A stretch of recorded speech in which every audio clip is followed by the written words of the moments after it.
Salutations speakers, this is your host Banji Speaks, returning with a brand new video. In today's topic, we will be covering a commonly known issue within the West, one that has played a crucial part in our current gender divide, that issue being feminism, and whether or not it's actually for men like most feminists tend to claim. In this video, I'll be explaining how feminism is in fact not for men, and we will look through an array of examples that demonstrate this, such as the history of feminism, what its original intent was, how newer waves of feminism have muddied its own definition, and ultimately demonstrate how men are not part of this movement just by analyzing commonly rhetorical sayings by the majority of feminists. With that all being said, let's dive on in. First, let's actually define what feminism is. According to everybody's favorite mouse tool, the Google.com, sourcing Merriam-Webster Dictionary, feminism is the belief and advocacy of the political, economic, and social equality of the sexes, expressed especially through organized activity on behalf of women's rights and interests. Personally, I don't abide by definitions that are subject to change like most feminists tend to do, so I choose this one simply because it's consistent with its historical origin, as well as its grocery list full of waves and variations. As far as feminism's history, the origins of feminism can be traced back to the late 18th century, emerging from the Enlightenment's emphasis on reason, equality, and individual rights.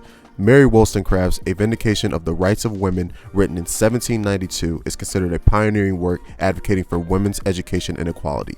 The Industrial Revolution's social and economic changes also sparked feminist consciousness as women's roles in the workforce and society evolved. In the United States, the Seneca Falls Convention in 1848 marked a pivotal moment where women like Elizabeth Cady Stanton and Susan B. Anthony demanded suffrage and property rights. Throughout the 19th and early 20th centuries, feminist movements gained momentum addressing issues like temperance, education, and labor rights, ultimately leading to the 19th Amendment in 1920, granting American women the right to vote.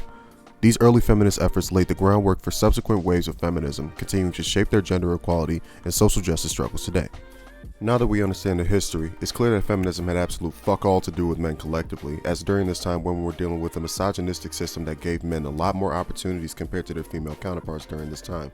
So why do feminists believe that men ought to be included in this feminist atmosphere so much? The issue here is that feminists attempted to integrate egalitarianism into its philosophy.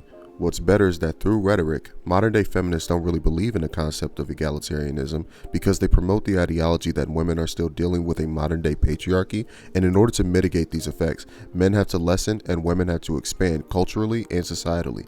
This by definition isn't egalitarianism, but rather equity. It's hella disingenuous to redefine an ideology and a movement that has previously or currently ever referred to themselves equally as a men's rights liberation movement. While it is true that women had a large recorded level of discrimination in America, men have had a subset of their own issues as a collective as well.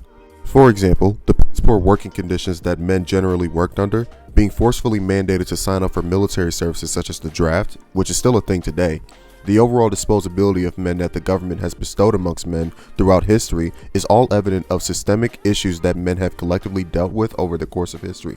And never has feminism in the past or in the present ever actively went out of its way to combat systemic issues that commonly affected men unless it was out of pure convenience. The reason why men are A is because of the patriarchy. The reason why men are B is because of toxic masculinity. The reason why men are C is because of misogyny. In a nutshell, it's men's fault that men have been dealing with these issues for so long because there were men in powerful positions dictating how disposable men are. Feminist rhetoric in a nutshell. If again, the roles were reversed in history, never would it be suggested that it's the fault of women that they're dealing with so many issues in the past and possible present. There's a term for that feminists also love to use out of pure convenience. Isn't it called, victim blaming?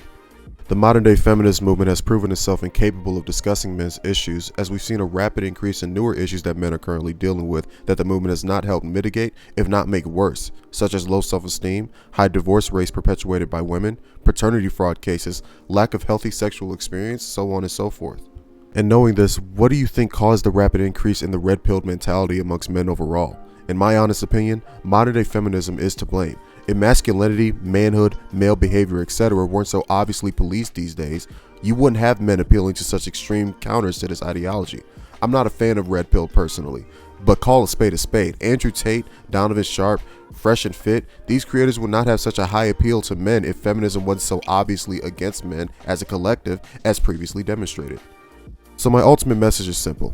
Men and women ought to be treated equally under the law, but men and women have issues that only affect either men or women. A woman's movement trying to address men's issues is a terrible idea because there are some things about men that women do not understand even if they try. Give men's movements equal representation as we do women's movements, and like we've historically listened to women's grievances and attacked the issues at the root, do the exact same thing for men.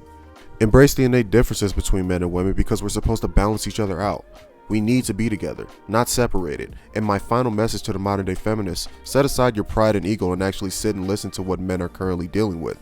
If you want to actually help tackle men's issues, do it through an egalitarian lens, not a feminist lens, because no matter how much you try to do it your way, it'll never work. It'll only push us further away from the conversation. That's all I have for today's video.